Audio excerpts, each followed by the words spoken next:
pausa para revisar información internacional porque Estados Unidos decidió dar un giro en su política hacia el conflicto en Ucrania, permitiendo por primera vez que Kiev utilice armas estadounidenses. Esto para realizar ataques de largo alcance en territorio ruso. Esta medida, autorizada por la administración de Joe Biden, busca fortalecer la posición negociadora de Ucrania en respuesta a los avances rusos, aunque conlleva el riesgo de una escalada en el conflicto. Ucrania planea realizar estos ataques en los próximos días utilizando cohetes ATACMS de largo alcance en medio de advertencias de Rusia sobre las posibles repercusiones que tenga esta decisión.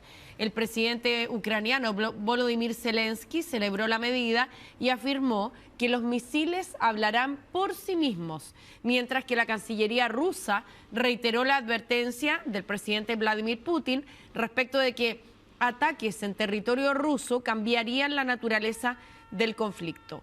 Washington y Kiev, sin embargo, consideran que esta autorización es una respuesta a la reciente participación de tropas norcoreanas en las fuerzas rusas, lo que ha generado alarma en ambas capitales. La decisión se produce poco antes de que Donald Trump, además, asuma la presidencia en enero. Aunque todavía no se ha pronunciado oficialmente, uno de sus asesores, Richard Grenell, criticó la medida, sugiriendo que Biden está intensificando las guerras antes de dejar el cargo.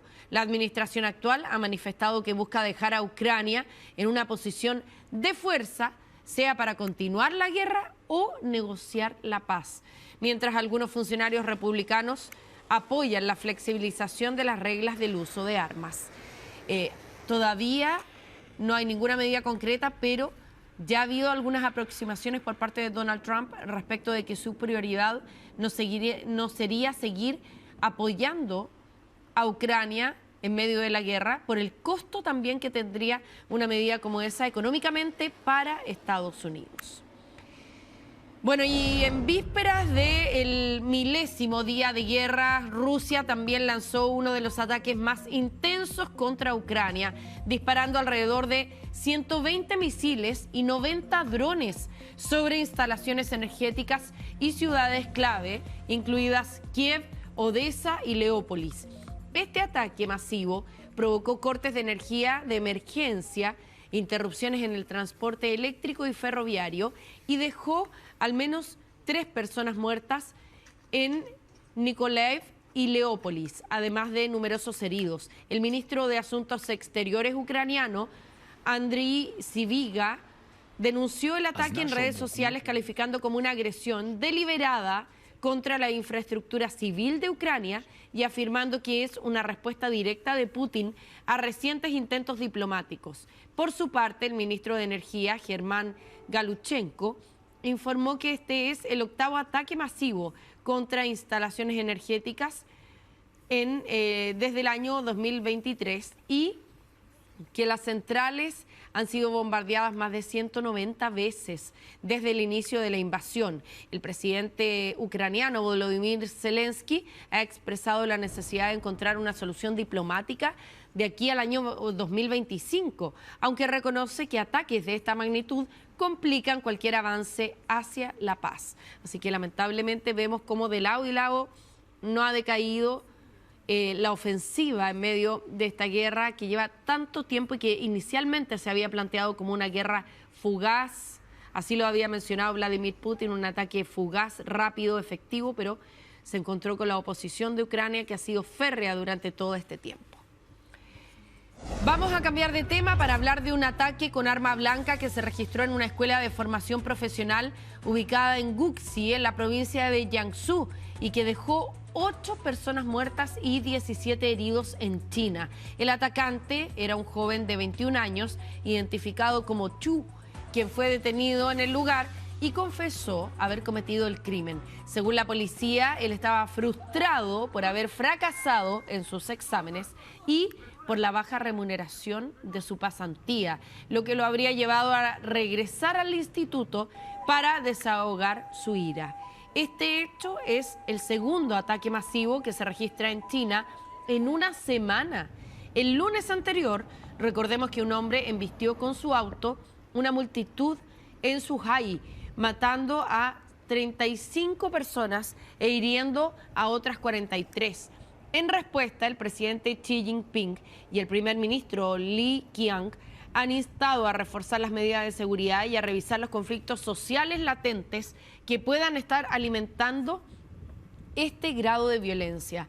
En los últimos meses hay varios ataques similares que han ocurrido en China, despertando el debate respecto de la influencia de factores como la presión económica y la salud mental en medio de estos actos. Los ataques recientes incluyen un apuñalamiento múltiple en Shanghái, la muerte de un niño japonés en Shenzhen y un ataque con arma blanca contra profesores estadounidenses en Jilin. Y 4 personas resultaron heridas luego que una avioneta Piper PA-32 se estrellara el domingo en la pista de drag del Fireplex en Pomona. Esto en medio de las finales de la Drag Racing, una competencia de carrera de vehículos. El accidente ocurrió a eso de las 11 de la mañana con 10 minutos y el Departamento de Bomberos del Condado de Los Ángeles, que estaba en el evento, brindó asistencia inmediata. 2 de los ocupantes resultaron con heridas críticas y otros 2 con heridas moderadas. Pese a lo violento del accidente, ninguna persona que estaba en tierra resultó herida. El avión impactó varios vehículos y una casa rodante cerca de la tribuna antes de caer, lo que llevó a una pausa temporal en las carreras, las que se reanudaron a la 1 de la tarde. Se cree que la avioneta intentaba aterrizar en el aeropuerto cercano de Bracketfield y aunque esto todavía no ha sido confirmado, se especula que pudiera haber sido la causa de que se realizara una maniobra a tan baja altura y en este lugar tan cercano, ¿no?, donde se estaba realizando este evento. Las autoridades locales están investigando las causas del accidente, pero todavía no hay ninguna claridad respecto de qué es lo que habría ocasionado este hecho. Bueno, y regresamos a nuestro país para contarles que se conocieron detalles de la conversación del presidente Gabriel Boric con Manuel Monsalve el pasado 15 de octubre en el Palacio de la Moneda, cuando se enteró de la denuncia que existía en su contra. Esto luego de la filtración de la declaración del presidente ante el Ministerio Público, donde se reveló que estaba enterado de la revisión de las cámaras de seguridad del hotel por parte de Manuel Monsalve y la policía antes de que se hiciera conocido el caso. Dejamos ya Lima, Perú, para trasladarnos hasta Río de Janeiro, en Brasil. Es aquí donde el presidente conoce esta publicación del diario The Clinic, donde se da cuenta de lo que habría sido esta declaración. Nosotros en el Ministerio del Interior y en el Gobierno de Chile no eludimos ningún tema. ¿Cómo fue el desafío? Jueves 17 de octubre estallaba la bomba política más grave de los últimos años. Todas las consultas que hay sobre esta denuncia van a ser respondidas. Subsecretario clínico, el presidente Gabriel Boric, subsecretario. Y hoy, un mes después, se conocen los detalles de la declaración que voluntariamente entregó el presidente Gabriel Boric al Ministerio Público la tarde del 29 de octubre tras el caso Monsalve. Tomé conocimiento de que existía una denuncia por abuso sexual y violación en contra del ex subsecretario Monsalve el día martes 15 de octubre alrededor de las 16 horas, por habérmelo así indicado la ministra del Interior, Carolina Toá.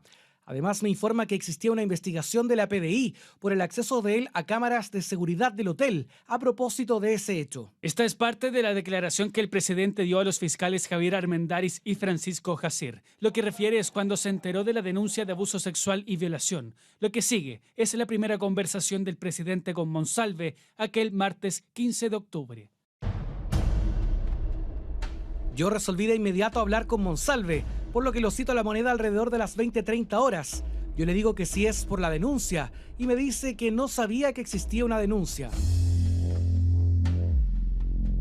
Hay consecuencias y el Hotel Panamericano, donde hospeda el ex subsecretario, es un punto de interés de la PDI. Ante esto, en la misma conversación del ex subsecretario con el presidente, le expone que había almorzado con una subordinada de él, pero que no recuerda nada. En toda la conversación que tuve con él me indicó que no tenía ninguna relación sexoafectiva con ella. Los hechos ocurrieron del 22 al 23, 22 al 23 de septiembre. Y 3 semanas después se empezó a preocupar de qué es lo que pasó. 3 semanas después, es también que recién en La Moneda se enteran de este episodio. Ya se engranan los elementos de la investigación y en esa conversación Monsalve le dice a Boric de su preocupación, que si fue o no drogado, que no recuerda más, pero lo que sí, le dice haber visto cámaras de seguridad del hotel. Luego le pregunté por el asunto de las cámaras y me dice que sí las vio.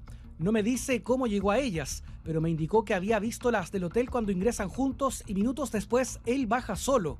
Dijo no recordar nada de eso, incluso después de haber visto el registro. Ese sería uno de los 17 videos que posee la Fiscalía como evidencia clave que registraría al ex subsecretario corriendo por los pasillos del hotel para buscar la tarjeta de acceso a su habitación. Esto permitiría establecer a los persecutores el grado de conciencia de Monsalve el mismo día en el que habría ocurrido la agresión sexual. Él dispuso que policías de investigaciones concurrieran tanto al hotel como al restaurante. Esa revisión de las cámaras es uno de los hechos que investiga la Fiscalía, además de la misma denuncia. Esto trae graves consecuencias a la investigación, renuncias y una serie de diligencias. Al respecto, lo que sí es un hecho es que el presidente Boric sí estaba enterado de la revisión de las cámaras por parte de Monsalve. Respecto de las cámaras, me señaló Toá que Monsalve había pedido a la directora de inteligencia de la PDI la revisión de las cámaras. Toá fue informada de esto por Serna y que estaba en revisión por parte de la PDI si es que Monsalve había hecho mal uso de sus facultades al solicitar esta diligencia. De Monsalve por este punto, solo supe lo que ya indiqué de que las vio. En el ejercicio de mi cargo como subsecretario del Interior tengo una relación directa y cotidiana con el Ministerio Público, con la Policía de Investigaciones y con Carabineros de Chile. El 17 de octubre es la última comunicación de Monsalve con el presidente Boric, según declaró a la Fiscalía. La renuncia ya era un hecho y Boric le pidió que no hiciera la defensa de su persona en La Moneda. Exacto un mes después se conoce esta declaración mientras Manuel Monsalve permanece recluido en un cuartel de la PDI. María Inés, ¿puedo hablar a la vuelta? ¿Ah? Vamos a ver, ya, gracias. En su cuarto día de detención, sus abogados llegaron a visitarlo. Esto mientras la estrategia de su defensa es una incertidumbre hasta el próximo martes, cuando se retome su formalización.